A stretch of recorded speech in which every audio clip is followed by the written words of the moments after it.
प्रधानमंत्री नरेंद्र मोदी के संबोधन में जब धार की आस्था से जुड़े मां वाग देवी और भोजशाला का जिक्र हुआ तो हिंदू समाज गदगद हो उठा। प्रधानमंत्री ने ज्ञान की देवी मां वाग देवी को नमन करते हुए भोजशाला का उल्लेख किया। देखिए ये खास रिपोर्ट। दरअसल धार के भैंसोला में आयोजित सभा के दौरान प्रधानमंत्री नरेंद्र मोदी ने अपने संबोधन में कहा, मैं ज्ञान की देवी और धार भोजशाला में मां वाग देवी के चरणों में नमन करता हूं। प्रधानमंत्री के मुख से ये शब्द सुनते ही सभा में मौजूद लाखों लोगों ने तालियों और नारों से उनका अभिवादन किया। भाई और बहनों, मैं ज्ञान की देवी और धार भोजशाला की मां वाग्देवी के चरणों में नमन करता हूं। आज खचाखच भरे पंडाल में तालियों की गड़गड़ाहट और जय श्री राम के नारों से माहौल गूंज उठा। प्रधानमंत्री का ये वक्तव्य धार सहित देश भर के हिंदू समाज के लिए बड़ी आस्था का क्षण माना जा रहा है। वहीं अब वसंत पंचमी पर धार में होने वाली पूजा में प्रधानमंत्री नरेंद्र मोदी को बुलाए जाने की योजना बन रही है। हमारे साथ इस वक्त भोजशाला मुक्ति यज्ञ के गोपाल शर्मा जी मौजूद हैं। गोपाल जी, कल प्रधानमंत्री जी ने मां वाग देवी और भोजशाला का नाम मंच से संबोधन में लिया, क्या कहना चाहेंगे आप? मैं प्रधानमंत्री नरेंद्र मोदी जी का बहुत बहुत साधुवाद करता हूं कि उन्होंने हिंदू समाज की भावना के अनुरूप अपने उद्बोधन को प्रारंभ किया। भोजशाला राजा भोज ने 1034 से बनाई थी और 1305 में अलाउद्दीन खिलजी ने यहाँ आक्रमण करके इसकी गौरवशाली परंपरा को ध्वस्त किया था।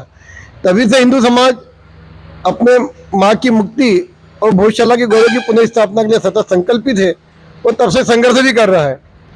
1952 में यहाँ हिंदू महासभा और आर्य समाज के लोगों ने महाराजा भोज समिति का गठन कर राजा भोज के विचारों को जन जन तक पहुँचाने का कार्य प्रारंभ किया था और तभी से हिंदू समाज सतत संघर्षरत है। इन कारणों में सत्याग्रह के माध्यम से हमने भोजशाला मुक्ति यज्ञ का प्रारंभ शुरू किया। इसी कड़ी में सत्याग्रह के समय 2006 में जब प्रधानमंत्री जी गुजरात के मुख्यमंत्री थे तब यह उनका धार आना हुआ था, तब उन्होंने भोजशाला का अवलोकन किया था और कहा था निश्चित ही यह मंदिर है और एक दिन यह मूर्ति विराजमान होगी हम सबके प्रयत्नों से।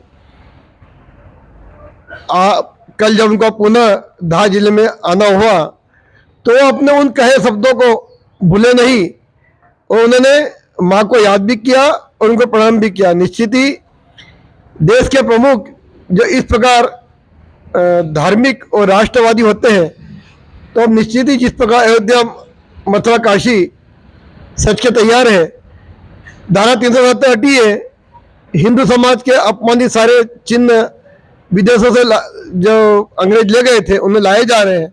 तो आने वाले निकट भविष्य में मां वाग देवी भी लंदन संग्रहालय से मुक्त होकर अपने घर वापस आएगी और बहुत जल्दी भोजशाला अपने पुराने गौरव को पुनः प्राप्त करेगी, ऐसी उम्मीद है। जैसे मोदी जी ने कल जो संबोधन में भोजशाला का जो नाम लिया है तो यह क्या आने वाले समय में मां वाग देवी की मूर्ति विराजमान के लिए बड़ा संकेत समझा जा सकता है? बिल्कुल अवश्य। अगर एक देश का प्रमुख जो इस तरह के सार्वजनिक स्थानों पर नाम ले रहा है तो निश्चित ही उनके मन में कोई कल्पना है या उनके अंदर भी पीड़ा है कि माँ आज हमारे यहाँ की मूर्ति लंदन में कैद है तो निश्चित वापस आना चाहिए।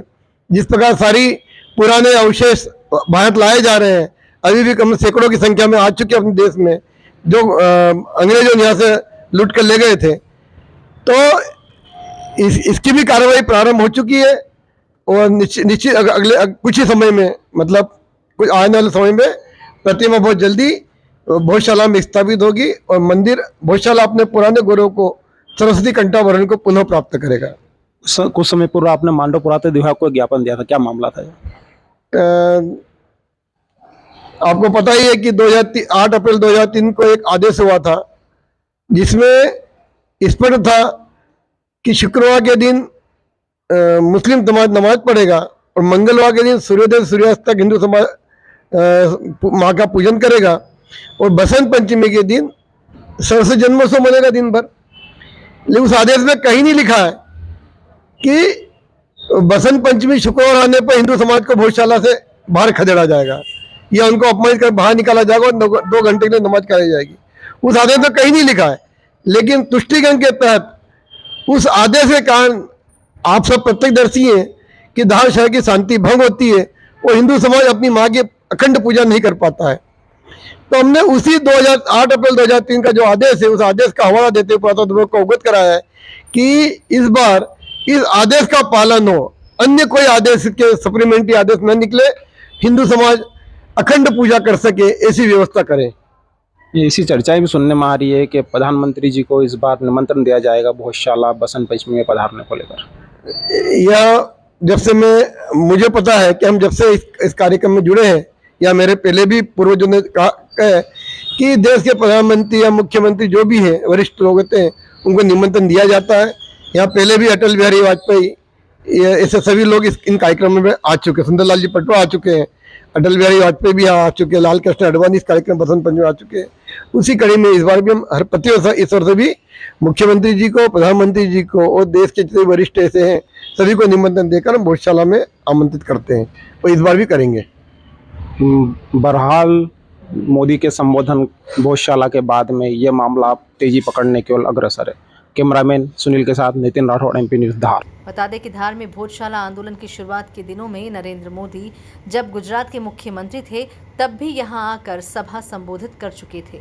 वहीं अब प्रधानमंत्री नरेंद्र मोदी के मुख से भोजशाला और मां वाग्देवी का उल्लेख न सिर्फ आस्था को बल देने वाला साबित हुआ, बल्कि आने वाले समय में भोजशाला आंदोलन को नई ऊर्जा भी मिल सकती है। ब्यूरो रिपोर्ट, MP न्यूज़, धार।